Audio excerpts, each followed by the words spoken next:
Welcome back. The CIA just invoked national security protocols over a comet. Let me repeat that. The Central Intelligence Agency applied the same classification language they use for nuclear weapons and spy satellites to avoid discussing what is supposedly just a chunk of ice drifting through our solar system. On January 20th, 2026, when researchers submitted a Freedom of Information Act request concerning 3I Atlas, an interstellar object now near Jupiter, the CIA replied with 4 words that shift everything: neither confirm nor deny.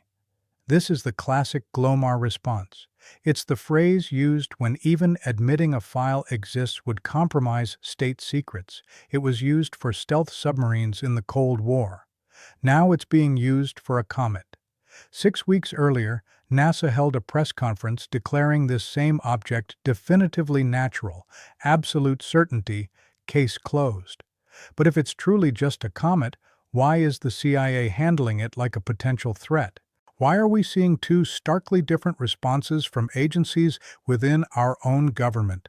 Because the data isn't aligning with the official narrative. 3I Atlas is exhibiting behaviors that challenge the standard physics of comets. And right now, it's approaching Jupiter, our final realistic opportunity to observe it closely before it vanishes back into interstellar space forever. So let's examine what is really happening. The anomalies began accumulating almost right away. First came the anti-tail.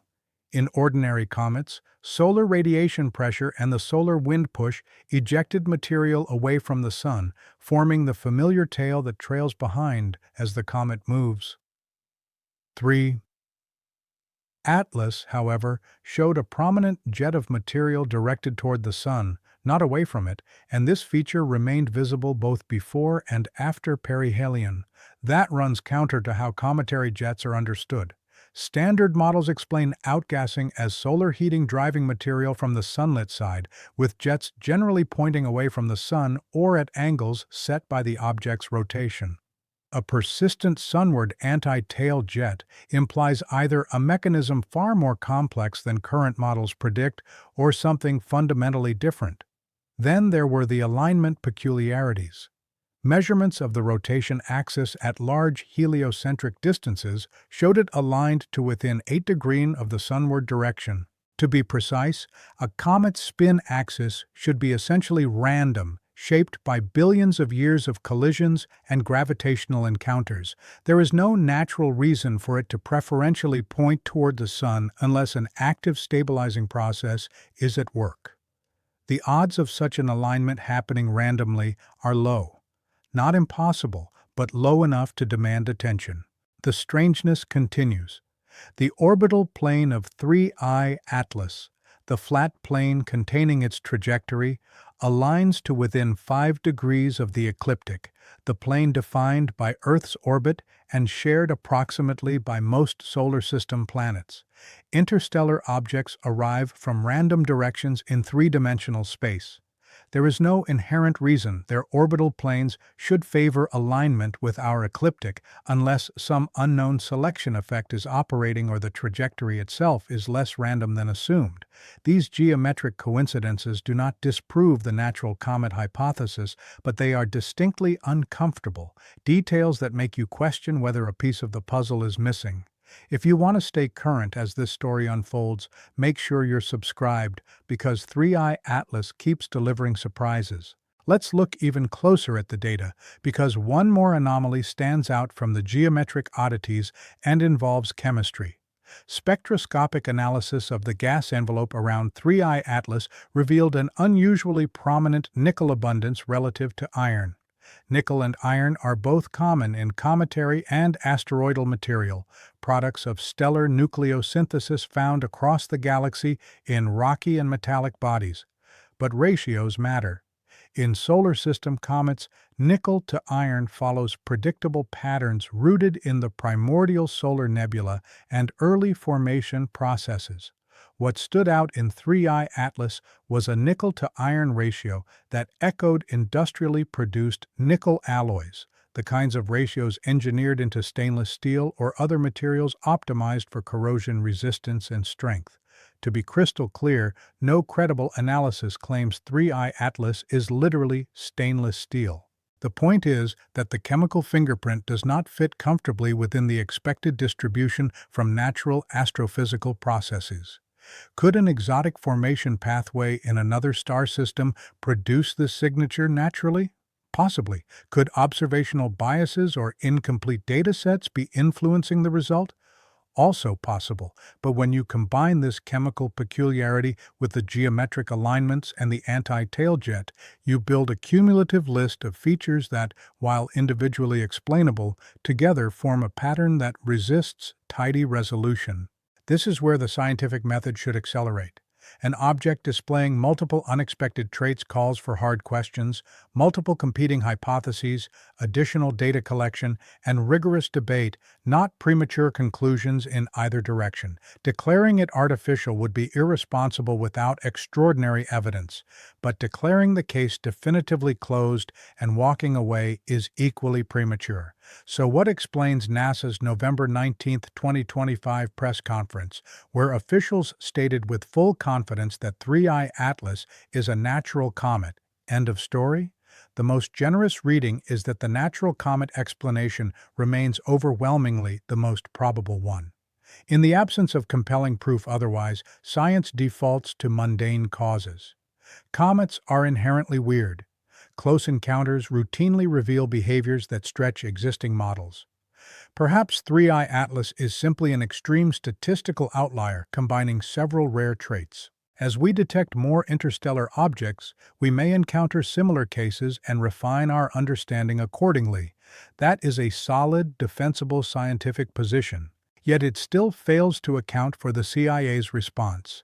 If the scientific community is genuinely confident this is a natural object, if the data unambiguously supports a cometary origin with no meaningful alternative, why invoke the Glomar, neither confirm nor deny, when FOIA asked about records related to 3I Atlas?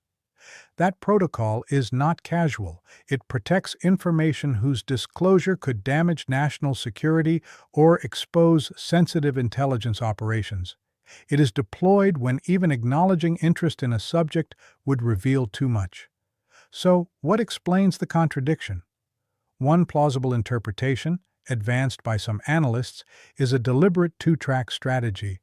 Publicly, NASA communicates the most likely scientific conclusion, a natural comet, to avoid unnecessary public alarm or rampant speculation without conclusive proof.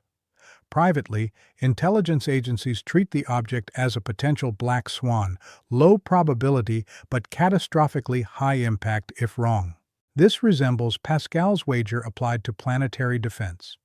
If even a tiny chance exists that an interstellar visitor could represent extraterrestrial technology, the downside of ignoring it is so severe that thorough monitoring is rational, regardless of odds. This would not be the first instance of intelligence agencies applying a different risk threshold than scientific consensus. Post-9/11 lessons underscored the danger of dismissing low-probability, high-consequence scenarios. The metaphor here is the Trojan horse, not literal, but illustrative. When something unusual arrives from outside, caution demands thorough inspection before deeming it benign, no matter how harmless it appears. The CIA may be conducting its own evaluation independently, not because they possess secret contradictory evidence, but because their mandate requires considering possibilities scientists might deem too improbable to prioritize. If accurate, the apparent dissonance is not a classic cover-up, but a functional division of labor. Scientists emphasize probable explanations for public communication. Intelligence quietly pursues tail risks whose stakes are existential. The story didn't stop with the CIA's reply. As 3I Atlas continued outward, astronomers aimed the Green Bank telescope, one of the planet's most sensitive radio dishes, at the object under the Breakthrough Listen program, searching for techno-signatures. An added layer of interest, the object's incoming direction aligned within 9° of the 1977 WOW signal's origin, a 72-second narrowband burst Never convincingly explained and still among SETI's strongest candidates, the chance alignment is roughly 0.6%, low enough to be noteworthy. Greenbank monitored 1 to 12 GHz over a 5-hour window from 04:15 to 09:15 UTC on December 18, 2025. Result: no detected technological signal. The null result report has been published, and some expected it to silence speculation entirely. But absence of evidence must be interpreted carefully. A 5-hour snapshot in one band, looking toward Earth, reveals only that 3I Atlas was not transmitting a detectable signal in that range toward us during that interval. Consider the timescales. The object's solar system transit spans roughly 16,000 years. Its interstellar journey may span millions or billions. If technological, any return signal to origin would require tens of thousands of years to cross the galaxy. No real-time dialogue possible. Continuous broadcasting over eons would demand unsustainable energy. A more plausible design: infrequent compressed bursts activated under specific triggers. Even then, transmissions would likely beam toward home, not incidental passers-by like Earth, and we have no basis to assume alien signals would occupy our preferred waterhole frequencies. They might use entirely different bands, modulations, or physics we wouldn't recognize as artificial. The observation constrains only that narrow window. Ruling out activity would require near-continuous, multi-directional, broad-spectrum monitoring over months, resources not yet committed, so we remain in a state of tension. Scientific consensus leans heavily toward natural comet, albeit unusually quirky, grounded in tested models, and the burden of proof for extraordinary claims. Yet anomalies accumulate: anti-tail jet, alignments, chemical ratio, CIA classification, limited radio null. Previous visitors like Oumuamua left unresolved questions. Non-gravitational acceleration without clear outgassing. Are we seeing increasing diversity among interstellar objects or something deeper? I want your perspective. What do you find most plausible for 3I Atlas's anomalies? Is the scientific community exercising proper caution or closing off alternatives prematurely? What does the CIA's Glomar response suggest? Prudent precaution or knowledge of something more? Share in the comments. These discussions help advance public understanding of the cosmos. The narrative continues. 3I Atlas is nearing a close encounter with Jupiter. The planet's immense gravity dominates its hill sphere. Objects passing through can be captured or perturbed significantly. If 3I Atlas were to release smaller payloads, probes, subunits, Jupiter could gravitationally trap them into orbit, potentially creating new moons. This isn't fantasy. Many Jovian satellites are captured bodies. If any technological hypothesis holds even slight weight, Jupiter's vicinity is a logical deployment zone. Stable gravity well, long-term vantage over the inner system. Public plans indicate continued distant monitoring, but no dedicated high-resolution campaign for the Jupiter Pass has been announced. Researchers advocating serious black swan consideration argue we should watch intensely for anomalies, unexpected trajectory shifts, released objects, new emissions, activity indicators. Without dedicated resources, we may miss critical behavior. We're entering an era of routine interstellar detections. The Vera Rubin Observatory will soon multiply discoveries, potentially dozens to hundreds annually. Each visitor offers data on distant stellar systems, but also forces the same question, natural or otherwise. How do we set evidence thresholds for considering extraterrestrial technology? These choices affect planetary defense, space policy, international coordination, and our philosophical stance on cosmic solitude. Dismissing anomalies risks overlooking breakthroughs, overreacting wastes credibility on noise. Striking balance is a central challenge ahead. Transparency tensions also surface. NASA's firm public closure versus CIA classification reveals friction where science meets security. How much disclosure is appropriate for low-probability threats? When does caution cross into secrecy, openness into recklessness? Pragmatic management of perception, public reassurance alongside quiet investigation may be practical, yet risks future trust erosion if later declassifications reveal deeper concern. For now, uncertainty prevails. Data is suggestive, not decisive. Anomalies persist, explanations compete, more observations, papers, and debate will follow. Eventually, clarity may emerge, natural processes accounting for oddities, or evidence tipping toward alternatives. Until then, we observe, question, and stay open to surprise.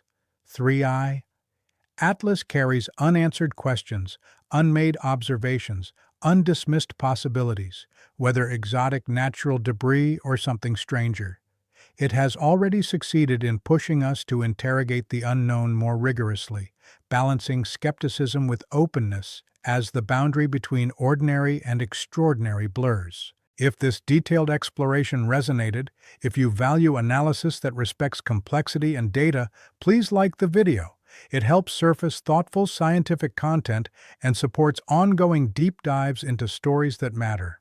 The case of 3i Atlas reminds us science is dynamic, questioning, testing, refining, not fixed truths.